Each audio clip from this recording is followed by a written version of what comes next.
চাৰিদিকে একটাই স্লোগান, জাতিৰ ভয়েৰ নাম বাজাৰ ঘাটে মানুষ মুখে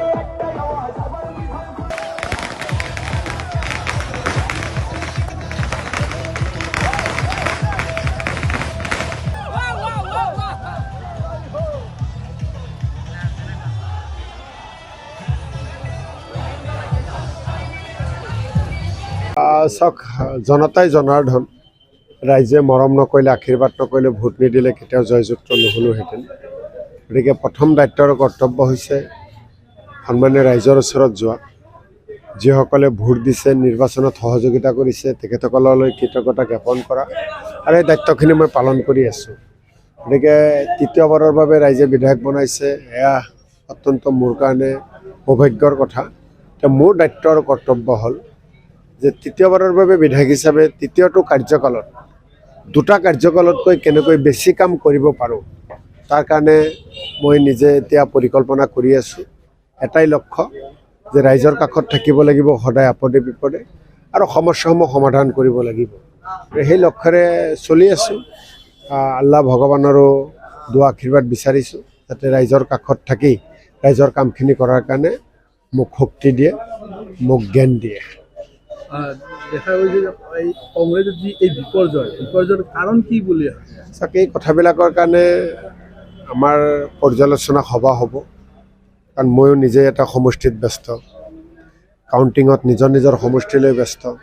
গতিকে 126টা সমষ্টিৰ কেণ্ডিডেটসকলক লগত লৈ দলৰ নেতৃত্বই কথাবিলাক পাতিব। তাৰপিছতে গোটেই কথাবিলাক ওলাই আহিব, আচলতে হৈছে কি বা কি কাৰণে আমি হাৰিলোঁ। নিশ্চিতভাৱে আমাৰ দলৰ নেতৃবৰ্গ এই কথাবিলাক ৰাইজকো জনাব আপোনালোকৰ জৰিয়তে। মুখ্যমন্ত্ৰী ডাঙৰীয়াই কংগ্ৰেছ দলক বিভিন্ন সমালোচনা কৰিব, বিৰোধী দল তেওঁলোকে যি ক'বলৈ আছে ক'ব, তাত আমাৰ ক'বলগীয়া একো নাই। জুবিন গাৰ্গৰ কথাটো হৈছে, জুবিন গাৰ্গ আমাৰ সকলোৰে হিয়াৰ আমঠু। জুবিন গাৰ্গক আমি সকলোৱে ভাল পাওঁ, আৰু জুবিন গাৰ্গৰ মৃত্যুৰ ৰহস্য জানিবলৈ সমূহ অসমবাসীয়ে প্ৰতিটো মুহূৰ্ততেই অপেক্ষা কৰি আছে। দুখে শাস্তি পোৱাটো প্ৰতিজন অসমীয়াই বিচাৰি আছে, আৰু আমিও কংগ্ৰেছ দল কৰিলেও আমি অসমীয়া। গতিকে অসমীয়া হিচাপে জুবিন গাৰ্গৰ ন্যায় বিচৰাটো আমাৰ দায়িত্ব আৰু কৰ্তব্য। মুখ্যমন্ত্ৰীয়ে কালি সংবাদ মাধ্যমৰ জৰিয়তে কৈছে যে আপোনালোকৰ কোনো ইছ্যু নাই, ইছ্যু নোহোৱাৰ কাৰণে জুবিন গাৰ্গৰ ইছ্যুটো লৈ সহানুভূতি লাভ কৰিবলৈ চেষ্টা কৰে। কথাটো সেইটো নহয়। ৰাজ্যখনৰ সকলো জ্বলন্ত সমস্যা, ইছ্যু কংগ্ৰেছ দল উত্থাপন কৰিছে, এই কথাবিলাক ৰাইজৰ আগত দাঙি ধৰিছে। গতিকে আমাৰ ফালৰ পৰা আমাৰ নেতৃবৰ্গই যিখিনি কৰণীয় আছিল কৰিছে।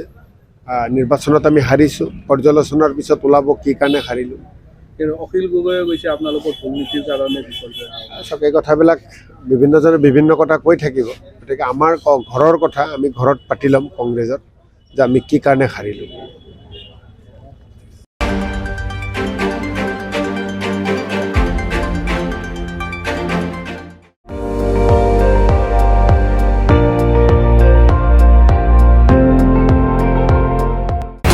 আপুনি চাই আছে ND24, সৰ্বশ্ৰেষ্ঠ নহয় সৰ্বোত্তমৰ দৌৰ।